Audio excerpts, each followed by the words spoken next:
Brian, what is the Dairy Sustainability Framework? It is just that. It's a framework that allows the dairy sector to come together and demonstrate its continuous improvement in sustainability, whether they're at farming level, whether it's milk processing level. It's all about being able to demonstrate our progress, because sustainability is a journey, it's not a destination. We can always get better. And that's what it's all about getting this sector aligned globally and working together in the same direction.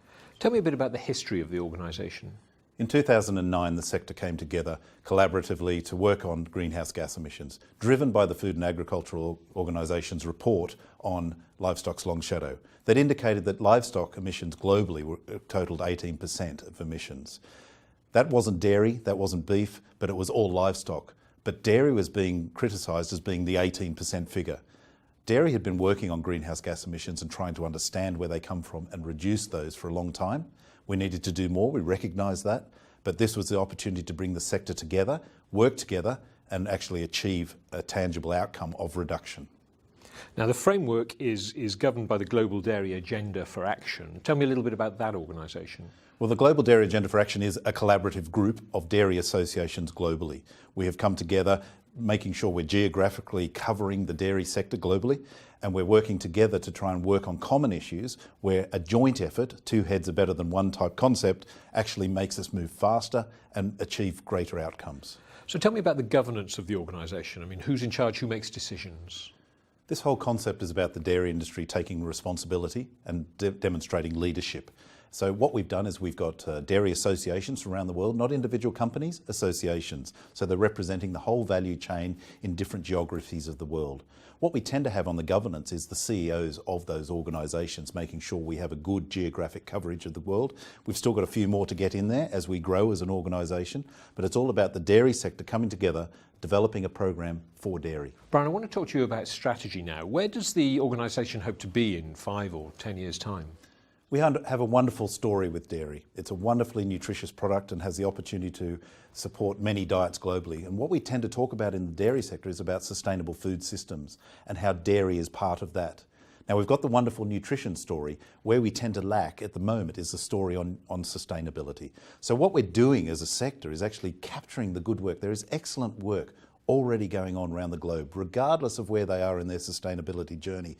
If they're just starting in Africa maybe, or Asia, or even parts of Australia or Europe, they're starting. That's the important thing. We want to capture that and demonstrate the difference we are making as a result of their efforts. So what the framework is doing is just that, providing a framework where we can bring dairy organisations together around the world and share information to improve, and potentially at a faster rate through the sharing of knowledge. So 5 years' time, we want to be able to demonstrate globally that dairy takes sustainability seriously, has programs in place to continuously improve and demonstrate that we are a major part of that sustainable food system. Since 2009, how much has changed in that time? A great deal, and that's the important thing. And the dairy sector itself recognised that you can't just deal with greenhouse gases alone. This is where we started in 2009. When you start dealing with greenhouse gas emissions, you recognise the interrelationships with other parts of the business. So actually, the Dairy Sustainability Framework covers all the spectrums of sustainability now: environmental, social and economic. And this is so important because they're so interrelated. So we've moved from a greenhouse gas focus to now having 11 key criteria that we ask our members globally to look at under those 3 key areas: the economic, the social and the environmental. Greenhouse gases are still there, an important part of the work, but we now have a much wider remit and a more responsible approach to what we're trying to deliver by dairy globally. Brian, there are lots of schemes, certification schemes, standard schemes, that sort of thing in the agricultural world. So how is what you're doing different from that? That's a great question, because we are different. You're absolutely right. And we are about support. This is dairy for dairy and being able to demonstrate continuous improvement. Something we do in agriculture that over many years is we put wonderful programs in place, but we haven't actually put good measures in there to know if we're making a difference by the program.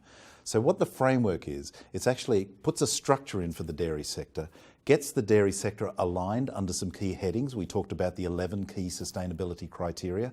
We get the world's dairy sector working under those criteria, and then we actually quantify the impact of our efforts. And that's so important. So many other initiatives out there are about input measures, the actions you take. Where the dairy sector is coming from is we recognise this as a journey and we focus on continuous improvement. So we're not just worried about the input measures, we actually want to know what the difference is you're making as a result of those actions. And this is what we encourage our members to do, to quantify the impact of your actions. And this is so powerful. Brian, for an individual or an organisation getting involved in the framework, what would you say is the key thing they need to bear in mind? It's all about getting started on the journey. Some organisations have been working on sustainability for over 10 years, but some are just starting, and that doesn't matter. The framework accommodates them all. But what is fundamentally important about the whole framework and the success of the framework is being able to demonstrate as dairy our continuous improvement process. So it's so important we recognise, we quantify the difference we're making by our actions. It's not just about having a nice warm feeling in our heart that we're doing something right. It's about understanding if we are really making a difference. So presumably there's a good business case to be made for continuous improvement anyway.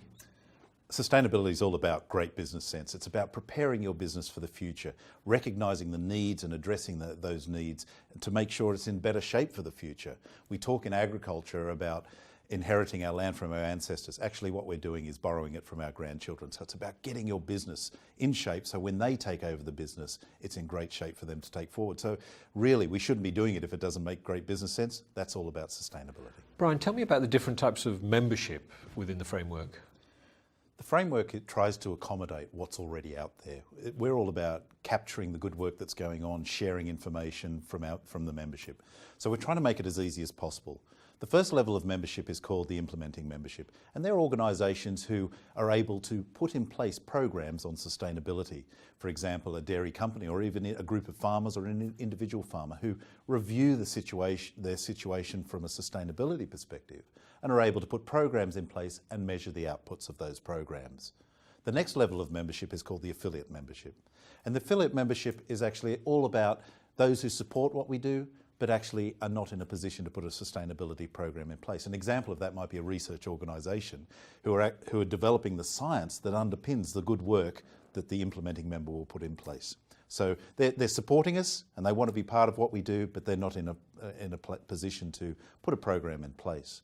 The third level of membership is called aggregators. Now, aggregators are a new type of membership. This is how the framework is being flexible to accommodate the needs of the sector. And an aggregator is actually when a group of organisations are working to a common goal and they report through one organisation to the framework. So the framework has contact with one organisation who is acting as a responsible a point of contact for a number of organisations working on the same programs.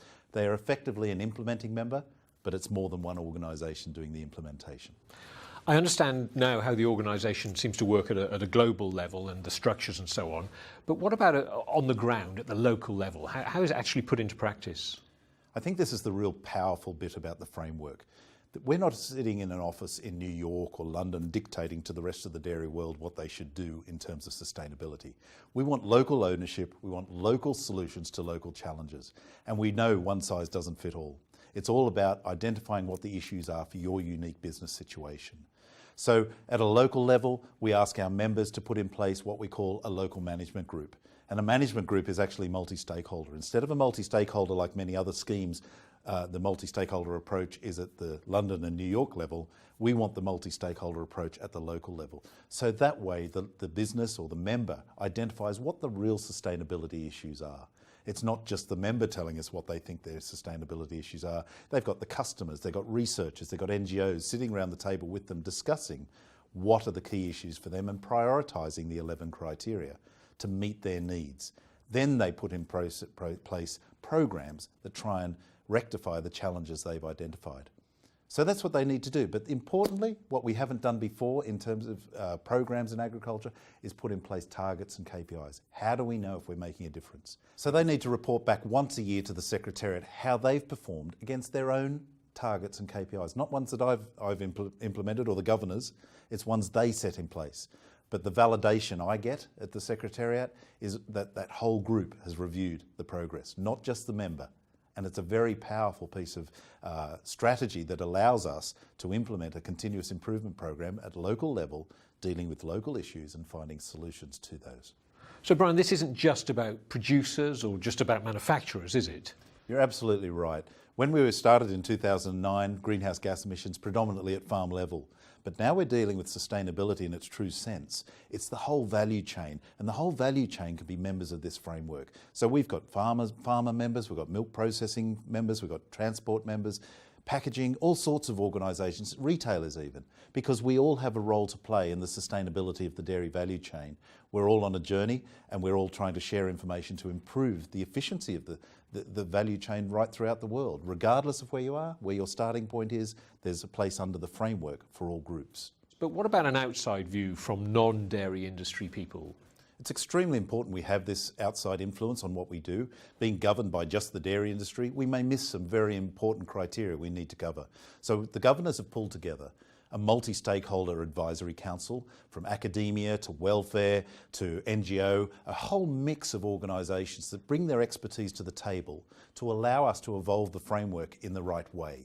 Their input is so important to the success of the framework that we involve them in all the decision-making process, a very transparent process. And they're not only involved in criticising and challenging, they help us find solutions to the issues they raise also. Extremely influential group that help us evolve in the right way.